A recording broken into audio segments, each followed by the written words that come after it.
ഇന്ന് ദിവസം 318. ഇന്നത്തെ വായനാഭാഗങ്ങൾ ലൂക്കാ അധ്യായം 13, 14, 15, 16, സുഭാഷിതങ്ങൾ അധ്യായം 26, വാക്യങ്ങൾ 10 മുതൽ 12 വരെ.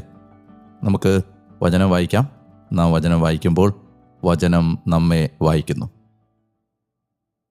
ലൂക്കാ അധ്യായം 13. മാനസാന്തരപ്പെടുന്നില്ലെങ്കിൽ നാശം. ഗലീലിക്കാരുടെ ബലികളിൽ അവരുടെ രക്തം കൂടി പീലാത്തോസ് കലർത്തിയ വിവരം ആ സമയത്ത് അവിടെയുണ്ടായിരുന്ന ചിലർ യേശുവിനെ അറിയിച്ചു. അവൻ ചോദിച്ചു, ഇവയെല്ലാം സഹിച്ചതുകൊണ്ട് അവർ മറ്റെല്ലാ ഗലീലക്കാരെയുംകാൾ പാപികളായിരുന്നു എന്ന് നിങ്ങൾ കരുതുന്നുവോ?